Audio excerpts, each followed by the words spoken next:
The Fallout TV series is officially out on Amazon Prime and has been getting rave reviews. In fact, it's so popular that it has been renewed for a second season already, which is no surprise to me. And it's also leading to interest in the Fallout games.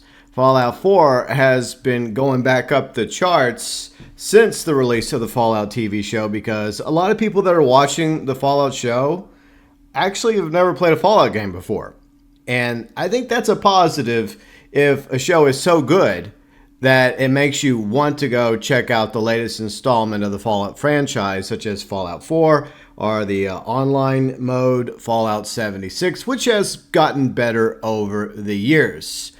So yeah, I think that Fallout is a really good show. I was very impressed with it. My fiance Riley Black Fox and I watched it over the past week, and I like the fact that Amazon Prime dropped all the episodes because I do like a little bit of binging.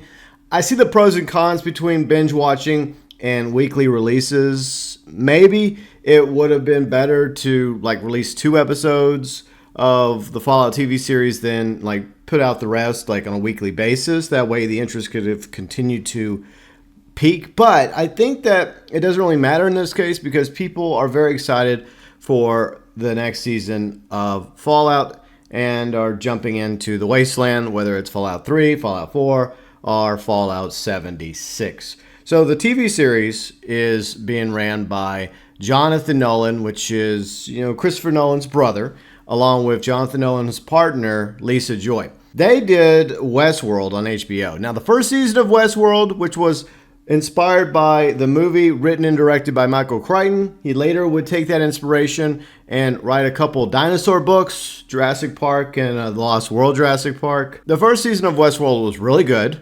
Second season had a couple good episodes, but started falling apart, and then it just went to hell by the third season, so I kind of checked out by then. But I'm willing to give people another chance, such as Jonathan Nolan and his partner Lisa Joy, and I think they did a great job with season 1 of Fallout. Obviously, there was involvement with Bethesda when it came to this live-action show, and I'll say this right now, I think that they did a much better job being faithful to the material, the setting of the world of Fallout, pre-bombing, and post-bombing, hundreds of years later. And I think that the characters are likable and interesting, sometimes funny, and it definitely feels like a faithful live-action Fallout TV show. Unlike other shows that have tried or haven't even really put much effort into doing live-action faithful versions of video game franchises, such as Halo, that's been a disaster 2 seasons now in a row. It's not the case with the Fallout TV show, fortunately. So all 8 episodes are now out on Amazon Prime. There are 3 main characters, and the supporting characters are interesting as well. But let's talk about the 3 main characters in my review. And I'm going to try and stay away from spoilers. I may do a little bit of spoilers near the end when we talk about what I'd like to see in Season 2. But the main character is Lucy. She's a vault dweller from Vault 33. And her father, Hank, is the overseer of Vault 33. Maximus is a survivor of Shady Sands, and he gets rescued by the Brotherhood of Steel when he's a young boy, and he wants to be a knight. But at the same time, he doesn't seem very confident. He's constantly being beat up, picked on by the rest of the Brotherhood, and he's always being given the worst jobs like latrine duty. And you can see that he has potential and aspirations to be more, but at the moment, I think that he's his own worst enemy at the beginning of the show. Then you have probably the most popular of the 3 characters, the Ghoul, gunslinger, bounty hunter, and formerly a Western actor, Cooper Howard, played by the extremely talented Walter Goggins. And before the bombs drop in 2077, we get flashbacks into Cooper's life and his family. And I really do enjoy the flashbacks. I hope we get more of those in Season 2 with Cooper. But all 3 characters are very likable, so props to the team behind the Fallout TV show for giving us 3 very likable primary characters in Maximus, Lucy, and the Ghoul. Despite some inconsistencies, and look, I'm not a hardcore Fallout fan. I just started playing Fallout whenever Fallout 4 came out. Then I went back and played a little bit of Fallout 3. I've watched, lore videos and Let's Plays of Fallout New Vegas, Fallout 3, and I've played through Fallout 4. In fact, I'm thinking about playing through Fallout 4 again once we get the 60 FPS upgrade for current gen, so that might be fun. But I think that they did a pretty good job, despite, once again, some inconsistencies with the rest of the games and some questions that hopefully might get answered in Season 2. Fallout is an amazing, almost 100% faithful live-action adaptation of the Fallout video game franchise. And it's definitely a fun post-apocalyptic show set in the wasteland. So I would give the Fallout TV show Season 1 an 8 out of 10. That's how good I think it is. It's not perfect. There are definitely some things that need to be resolved or explained a little bit better. And there's also inconsistencies with some of the timeline when it comes to specifically Shady Shores. But overall, I think that for the most part, the Fallout TV show fits in pretty good with the rest of the Fallout franchise. And it's already been mentioned by Bethesda and Amazon that this show does fit into the rest of the Fallout universe as canon. So it's not its own thing. It is part of the larger Fallout canon. So apparently the Fallout TV show takes place, I guess, quote-unquote, post-apocalyptic time period, right? Because there's two time periods. There's the flashbacks in the 2070s, the late 2070s, leading up to 2077 when the bombs drop. In case you're wondering where Season 1 of Fallout fits in the Fallout timeline, it's at the very edge of the current timeline in 2296, New Vegas 2281, and in between New Vegas and the Fallout TV show, it's Fallout 4 in the year 2287. So now let's go into Season 2 hopes and expectations. And this will be spoiler driven because I can't talk about things I want to see in Season 2 without possibly mentioning things that happen in Season 1 of Fallout. By the way, let me know your thoughts, views, opinions about the Fallout TV show below in the comment section. More Cooper flashbacks. I absolutely want more Cooper flashbacks. His wife, Barb, who basically, I guess, runs Vault-Tec, or she's like one of the top 2 people of Vault-Tec, still doesn't know that he's spying on her. And it'll be interesting whenever that happens and you see the quote-unquote fallout of their marriage and why he's being accused at a birthday party of being a pinko, which is slang for a communist. Because up until a certain point in the flashbacks, he's just seen as pro-American and anti-communist, and I would like to see how all that falls apart exactly between Cooper and Barb. Now we get an idea because her company is planning on launching a false flag and dropping the bombs themselves, along with all these other companies like Robco and the other ones. But it doesn't necessarily mean that they ended up doing it. Maybe the commies dropped the bombs before Vault-Tec had a chance to drop the bombs themselves. So that I would like to see explained a little bit more. Plus, it would make interesting drama to see how things start to slowly fall apart between Barb and Cooper over this revelation. And Cooper's trying to get more information about Vault-Tec because he wants to stop them now. He wants to save the world. Then we can see how it causes friction between the marriage between Barb and Cooper and their daughter caught in the middle. And that's another thing. I'm curious as to whether or not Cooper and Barbara's daughter survive, because last time we see her, she's riding on horseback with Cooper as they're trying to flee the bombs. And I don't think that they're going to be able to get away from the bombs.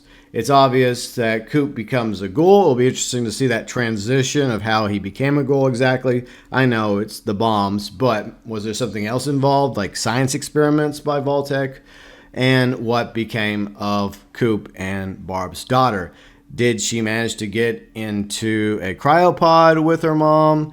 Did she survive? Or is she unfortunately one of the many victims of the bombs dropping in 2077? And that's another thing I think needs to be explained is Moldova, because she also is in the 2070s. She is, I guess, she's not a communist, but she's been branded as a communist along with everyone else in Hollywood. that has spoken out against Vault-Tec and what they're doing. It really harkens back to the Red Scare during the McCarthy era back in the 1950s, when anybody that spoke out against the witch hunts going on by McCarthy, they were branded commies, even though most of them turned out not to be commies. Even though Moldova's officially dead now, she died at the end of the first season of Fallout. I am curious how she managed to survive the bombings of 2077 and end up living at Shandy Shores, 2 centuries later, or nearly 2 centuries later, and meeting up with Lucy's mom, Rose. The best explanation is she also had access to a cryopod, and she was able to put herself on ice, and then maybe she had it set to where it would wake her up in the year like 2250, just a random number, and then she came out of cryostasis, just like Vault 31. How they're all in cryopods. Very similar to the vault in Fallout 4. That's the easiest explanation about how she managed to continue to be alive after all these years and doesn't really look like she's aged too much. Now, she was kind of the baddie of Season 1, but I'm wondering if they're setting up Barb as the main baddie going forward.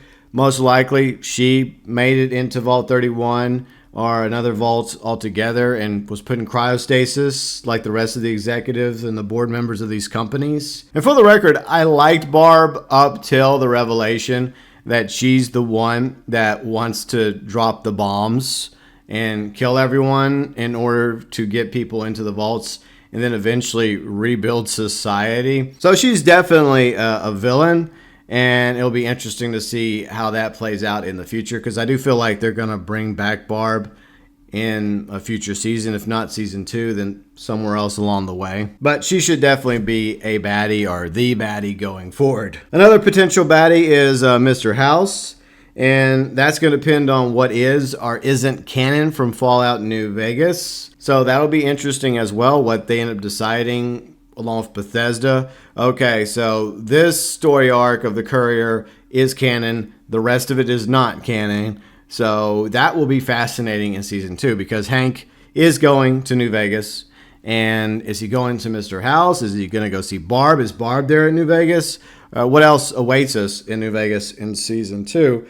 Are we going to get to see more of the NCR? Did they manage to survive further out east in that region? Is Caesar's Legion still around? What is going to be the factions of the New Vegas region of the Wasteland? We saw a Deathclaw skull. I hope we see at least one living Deathclaw and maybe some other creatures that were featured in New Vegas and other Fallout games. The Super Mutants, I would like to see the Super Mutants. Always found them to be an interesting faction in the Fallout games. And I think we might even see more robots, especially since we have Mr. House, which was the head of Robco, you know, the robots such as Protectrons, Sentry bots, Assaultrons, and all the other bots. So there might be more robots protecting New Vegas this time around. So that might be Mr. House's faction, is just nothing but Protectrons, Sentry bots, Assaultrons, etc. Will we continue to see a father-daughter thing bloom between the Ghoul and Lucy? Will the Ghoul open up to her about his past life as Cooper? Will Knight Maximus end up leading the Brotherhood against the Vault-Tec faction, or whatever it ends up being, which consists of, at the moment, I guess, Hank, a Bud, I guess he's a Robotron, I guess, on a Roomba. And then you got Barb, and then rest of Vault-Tec and all these other companies like Robco. And then you have to also bring up the Enclave, because they were featured as well, because that's the faction that the Doctor and 4 escaped from. I know the dog is now called Dogmeat, but in my opinion, the only Dogmeat is from Fallout 4. I think that what the Doctor called the German Shepherd was 4, so I'm going to call the dog 4. So the Enclave is yet another faction that might make an appearance in future seasons of the Fallout TV show. Whatever the case may be, I hope the second season is good. Hopefully, Jonathan Nolan and Lisa Joy have learned from past mistakes. I'm looking at you, Westworld, and don't repeat history. I just don't want to see that happen again, with the Fallout TV series. I hope it's mostly solid from start to finish, depending on how many seasons Amazon keeps it around for. And I don't want it to wear out its welcome. So hopefully there is eventually a plan for a start, middle, and a finish. And they wrap it up similar to how it was done with Breaking Bad, Better Call Saul, and other shows that knew when it was time for them to take a bow and walk off the stage. And it's a major positive that more people are now interested in the Fallout franchise, and some of them are actually going and purchasing a few different Fallout games, such as 3, New Vegas, 4, 76, and checking them out. It might be a quick minute till we get Fallout 5 Bethesda, because hopefully they're finally working on Elder Scrolls 6, because I want to see Elder Scrolls 6 before the next Fallout game. But I am excited to see the adventures of Lucy, the Ghoul, and Maximus continue in Fallout Season 2. Thoughts, views, opinions, welcome as always below in the comments section.